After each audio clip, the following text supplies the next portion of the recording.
To close out the year, I'm rewinding and bringing back the most popular and most listened to episodes of 2024. I'll be back with new episodes on Monday, January 6th. But in the meantime, here is today's Best of Rewind episode. This week on the Retirement Quick Tips podcast, I'm sharing with you some of the top regrets from retirees from my own experience working as a financial advisor directly with clients for the last 17 years, as well as from surveys and research on the actual lived experiences of retirees today. Now, it's good to own different investments in different places, and you're supposed to diversify into real estate, maybe get a rental property or a vacation home, right? Well, maybe not. One of the complaints that I hear most often from my clients is that as they transition into retirement from their working years, they have too many complexities. They have assets and accounts in different places. Sometimes we're having to go back to an old employer that they worked at 20 years ago because they never bothered. They just got too busy, rolled over those assets and consolidated. They never did that. So we end up at retirement. It's a great time to take inventory of all of your assets, accounts, and what you own, also your debts, and ideally prior to that. But I find that many of my clients are most motivated to do this at retirement because they realize that, like, I don't want to have all these accounts in different places. I don't need 3 different bank accounts at 3 different institutions. I see people doing things like, oh, well, I'm going to open this brand new online bank account because I'm getting this excellent teaser rate on $10,000 of savings. I see this actually more often with younger people, and I have to bite my tongue because I'm like, really? If you do the math, what is the difference in the 5% savings rate you're getting versus the 4% you would be getting if you just kept it in the bank on your $10,000 investment? But I find that we, based on our experiences and people we're around and our friends and just our community and who we interact with, we all have different ideas of what we're supposed to do with our money.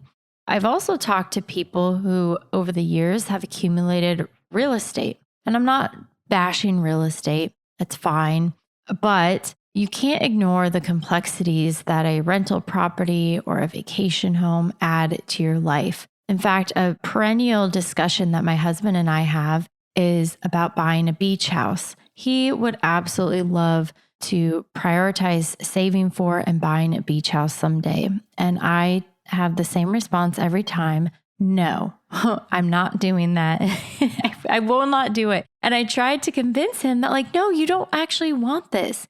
How many times a year are you going to go to the beach? Now, we live about an hour, hour and a half, maybe 2 hours away, depending on which beach we would go to. So it is a bit of a trek. Also, we have 4 young kids who are just getting into activities. So it's like, are we going to just be able to pick up on a given weekend and drive to the beach? No, we've got volleyball and choir and piano lessons and basketball. And it's like, no, that's not going to happen. And if you fast forward maybe 20 years when all of our kids are out of the house and hopefully out of the house, then are we going to buy a beach house then? It's like, no, I don't want that. I don't want to have a property where I'm far away. Are we going to rent it out? So, there's all these complexities that you have to consider and go through. And I'm not saying that having a beach house or a vacation house is a bad thing, but you want to make sure that you're investing in these things and buying them for the right reasons, and you're actually going to use them enough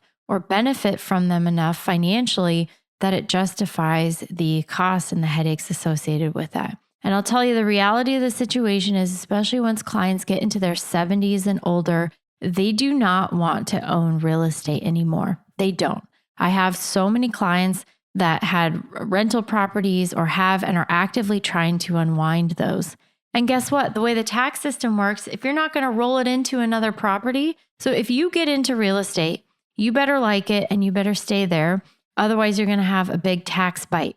Now, I don't want to get into the nuances of this, but if you sell a real estate investment property and you don't roll it into another property, something, like kind, if you just take it and decide you want to deposit it and invest it or put it in the bank instead, sorry, that's going to cost you, usually, especially if you've owned it for a long time and you've had some appreciation, you're going to have a pretty big tax bill there. So you want to be careful and think through these things and the complexities and try to reduce those. Most of my clients tell me that it's so important. They want to simplify.